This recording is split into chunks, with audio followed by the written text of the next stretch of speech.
شاہد خان افریدی اپنے گھر پر میڈیا سے گفتگو کر رہے ہیں. جس ہم آؤٹ ہوئے تو میرے خیال میں میرا نہیں خیال تھا کہ ایسے رن انڈیا نے کیے تھے کہ جس کی وجہ سے ہم ہار جاتے میچ. ہمیں چیز کرنا چاہیے تھا, جیتنا چاہیے تھا. رحمان ملک صاحب کی کوئی اسٹیٹمنٹ نیگیٹو امپریشن ایسا لگا کافی ہوا, تو کیا was it really some thing کہ جس نے کسی کے اسپرٹس ڈاؤن کی, کس طرح دیکھتے ہیں آپ ان کی, کیا ٹائمنگ صحیح تھی اسٹیٹمنٹ کی؟ آئی تھنک رحمان ملک صاحب نے جو بھی اسٹیٹمنٹ دیا تھا میرے خیال میں ٹائمنگ میں نہیں سمجھتا کہ ٹھیک تھی, لیکن رحمان ملک صاحب کا 3-4 دفعہ میرے پاس فون آیا اور انہوں نے بات کو مطلب وہ اپنے انداز سے بات کرنا چاہ رہے تھے مجھ سے. خیر مجھے سمجھ نہیں آ رہی تھی ان کی بات کی, لیکن یہ تھا کہ میں اپنے کاموں میں بہت زیادہ کھویا ہوا تھا.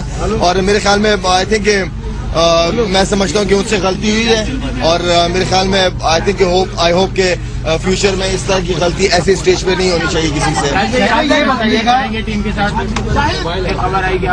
ویسٹ انڈیز میں ایک آدھا دن میں 2 دن میں ڈیسیجن لوں گا, اس لیے کہ کنٹینیو کرکٹ کھیلتے میرے خیال میں تھوڑا سا گھر والوں کو بھی ٹائم دینا چاہیے. اور اچھا اگر ہم لوگ نہ جائیں, ایسے ینگسٹرس جانے چاہیے, ٹیم کے ساتھ جانے چاہیے جو کہ ڈومیسٹک میں کافی عرصے سے پرفارم کر رہے ہیں, تو ان کو چانس ملنا چاہیے. ان میں سے اچھے پلیئر آپ کو فیوچر میں مل سکتے ہیں. یہ بتائیے بلیم دے رہے ہیں سیمی فائنل میں مصباح الحق کو لوگ بلیم دے رہے ہیں کہ مصباح الحق کی بیٹنگ کی وجہ سے, اور آپ نے پاور پلے لینے میں تاخیر کی, عمران خان نے بھی کہا, تو اس بارے میں بتائیں کہ کیا یہ وہی بات تھی؟ میرے خیال میں دیکھیں عمران بھائی کی جہاں تک بات ہے, عمران بھائی کی اپنی ایک سوچ ہے, اور عمران بھائی سے میری ہر معاملے میں بات ہوتی رہتی تھی, لیکن میں ٹیم کے زیادہ کلوز تھا تو میں بہتر ڈیسیجن لینے, یا میرے ساتھ جو لوگ بیٹھے ہوئے ہوتے تھے ان سے میں بہتر ڈیسیجن لیتا تھا. تو میرے خیال میں مصباح کی بیٹنگ اپنے لحاظ سے بہت بہتر تھی. میں نہیں سمجھتا کہ مصباح کی ایسی کوئی وجہ ہے.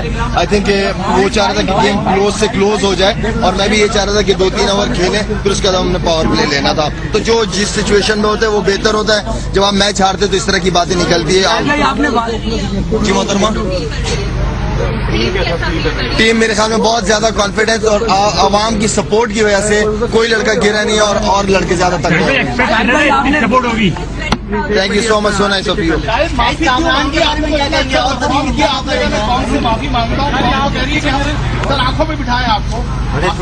معافی میرے خیال میں جس طرح کی ہم نے اننگ کے لیے بیٹنگ کی ہے تو اس کی معافی مانگی ہے. شاید بہت بڑی تعداد میں لوگ آپ کے استقبال کے لیے آئے تھے ایئرپورٹ پہ, ظاہر ہے وہ بہت بدزخمی ہو گئے, کوئی میسج ان کو دینا چاہیں گے؟ بڑے افسردہ نظر آ رہے تھے لوگ.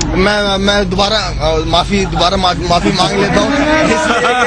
اس ایئرپورٹ سے جب نکلنے کی میں نے کوشش کی, میری ہمیشہ کوشش رہی ہے کہ عوام کے بیچ میں سے, چاہے میں اچھا کروں برا کروں, عوام کے بیچ میں سے نکلنے کی میری کوشش ہوتی ہے.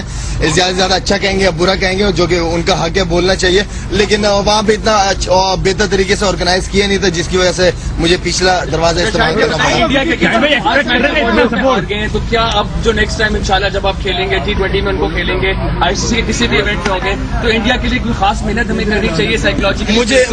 مجھے صرف یہاں کے لوگوں کی سوچ سمجھ نہیں آتی کہ ہم انڈیا سے کیوں اتنا انڈیا کے اگینسٹ ہے, 5-0 ہو گیا, کیوں انڈیا کے ہم لوگ اتنے خلاف ہیں, ہم کیوں انڈیا سے اتنی نفرت لے کے بیٹھتے ہیں کہ دوسری ٹیمیں نہیں ہوتی نفرت کی رائیولری نہیں. میرا مطلب ہے ایسی بات ہے تو انڈیا سے اگر ایسی بات ہے, ساری ہمارے ہر گھر میں انڈین ڈرامے چل رہے ہوتے ہیں, ہمارے ہر شادی کے بیاہ انڈین طور طریقوں سے ہوتے ہیں, ہمارے گھر میں جتنی انڈین موویز دیکھی جاتی ہے, تو پھر کس چیز کی نفرت, صرف انڈیا سے کیوں؟ میرا مطلب ہے کہ دیکھیں سب ہر چیز اپنی جگہ پہ ہے, یہ ساری باتیں ہیں, اور میرے خیال میں ایک کرکٹ ایک اسپورٹس ہے, اسپورٹس کی طرح لیں. انشاءاللہ آپ سپورٹ کرتے رہیں, بڑی بڑی ٹیموں کو ہرائیں گے. بڑی مشکل سے آپ پاکستانی ٹیم کو فتح کے ٹریک پہ لائیں, اگر ویسٹ انڈیز نہ جانے کا فیصلہ آپ کریں گے تو آپ نہیں سمجھتے جو فتح کو مومنٹم بنا ہے اس پہ فرق پڑے گا؟ دیکھیں ابھی تو ایک آدھا 2 دن تھوڑا آرام کریں, ذرا ابھی 2 دن سے سوئے بھی نہیں ہے, تو میرے خیال میں تھوڑا سا آرام کریں گے, تھوڑا دماغ ٹھکانے آئے گا تو ذرا پھر ڈیسیزن لیں گے. آسٹریلیا کے میچ کے بارے میں کیا کہیں؟ توڑی آپ نے جو کہ بہت بڑا کارنامہ تھا ٹیم کا, وہ اس کو کیسے دیکھتے ہیں؟ میرے خیال میں جو ہم دوسرا میچ جیتے تھے راؤنڈ کا اگینسٹ سری لنکا, وہ میچ بہت زیادہ امپورٹنٹ تھا, اگلے آنے والے میچز کے لیے بہت امپورٹنٹ تھا وہ میچ, اور میرے خیال میں آسٹریلیا کے خلاف ہمارا کمبینیشن بڑا زبردست تھا. جتنی بوم افریدی اپنے جارحانہ انداز میں میڈیا سے گفتگو کر رہے تھے. ان کا یہ کہنا تھا کہ حوصلے بلند ہیں, شکست کھیل کا حصہ ہے, کچھ نہیں ہوتا, تیار رہیں گے ہمیشہ اگلے معرکے کے لیے, اگلی جنگ کے لیے. خبریں آپ نے ملاحظہ